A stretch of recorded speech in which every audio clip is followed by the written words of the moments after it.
Assalamualaikum warahmatullahi wabarakatuh. Berikut cara untuk menginput nilai di rapot PTS untuk kelas 10 dan 11. Nah, mohon disimak. Pertama, masukkan username sesuai dengan NIP untuk ASN. Kemudian non ASN menggunakan nama lengkap atau sesuai dengan data yang sudah diberikan. Username-nya adalah, misalkan saya menggunakan NIP-nya Pak Bambang, NIP-nya adalah 1982 dan seterusnya. Kemudian password-nya erapor KM 123456. Untuk memastikan, bisa dilihat di sini. Kemudian sign in.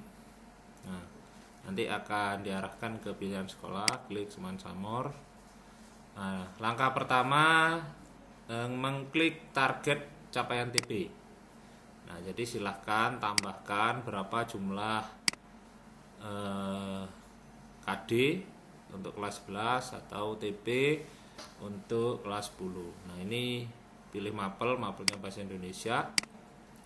Kemudian jumlah targetnya misalkan 1 gitu ya. Kemudian diproses.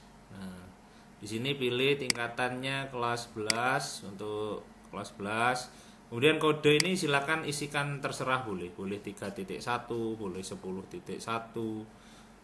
Manalah yang enak menurut penjenengan. Nah, untuk KD silakan bisa tinggal kopas dari Permendikbud nomor 37 atau menggunakan yang darurat sesuai surat edaran itu, di copy kemudian di paste. Nah, ini boleh diisi 3.1, kemudian simpan data. Nah, kalau sudah disimpan data, maka nanti akan muncul ketika sudah mengklik simpan data. Nah, langkah berikutnya, nah ini coba kita cek lagi, apakah KD yang diinputkan untuk kelas 11 sudah masuk. Oh ya, sudah masuk ini ya. Nah, langkah berikutnya kita input nilai. Ada dua cara. Yang pertama input manual. Nah, input manual atau menggunakan format import. Input manual yaitu memilih input nilai, kemudian nilai sumatif, lalu pilih kelasnya, kelas 11, misalkan 11 IPS 4 atau pelajaran bahasa Indonesia, penilaiannya yang pertama. Kemudian dipilih tadi lingkup materi atau KD yang diinputkan. Nah, ini diisi dulu batas bawahnya, misalkan 75, kita mengacu pada KKM. Nah, ini diisi semua sampai dengan siswa yang terakhir, baru klik simpan data. Nah, alternatif yang kedua, kita menggunakan format import nilai. Nah, format import nilai, download dulu, pilih kelas 11 IPS 4, kemudian mapel, semester. Nah, jumlah penilaian. Nah, ini kalau KD-nya 1 berarti milih 1. Kalau ada 2, demikian seterusnya, tergantung berapa KD atau TP yang Bapak Ibu lakukan penilaian sampai dengan penilaian kemarin. Nah, ini misalkan 1. Nah, diisi dulu KD-nya, kemudian batas bawahnya berapa? 75. Kemudian download format import. Kita buka format impornya. Nah, kemudian jangan lupa di enable editing pada Excel-nya, baru diisikan nilainya. Misalkan kita isi rata bawah atau beberapa anak ada di rata atas lah. Kita akan satu orang. Kita contohkan misalkan 2. Nah, berikutnya kita impor. Sama ini prosesnya dengan yang input sudah tersimpan. Nah, kemudian diimpor nilai.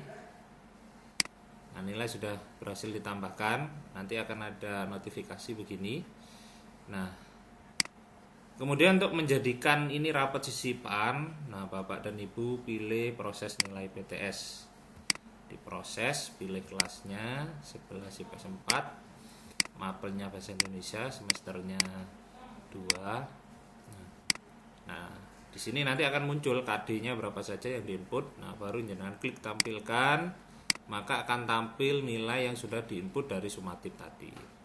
Kemudian klik kirim nilai. Nah, kalau sudah berhasil, tandanya nanti akan ada notifikasi berhasil menyimpan data. Berikutnya proses deskripsi PTS. Pilih kelasnya 11 IPS 4, mata pelajaran Bahasa Indonesia semester 2. Nah, ini karena nilainya 75, maka ada di capaian rendah. Nah, kita lihat yang 85 ada di menunjukkan dan lain seterusnya. Nah, apa-apa ini diisi nilai seadanya untuk mereportkan memang. Nah, ketika sudah melakukan proses nilai dan deskripsi, maka nilai otomatis terkirim. Nah, jadi demikian Bapak Ibu terkait dengan menginput nilai di rapot sisipan namanya rapor SB. Demikian tutorial sederhana ini, semoga dapat dipahami dan dilakukan. Saya akhiri, wassalamualaikum warahmatullahi wabarakatuh.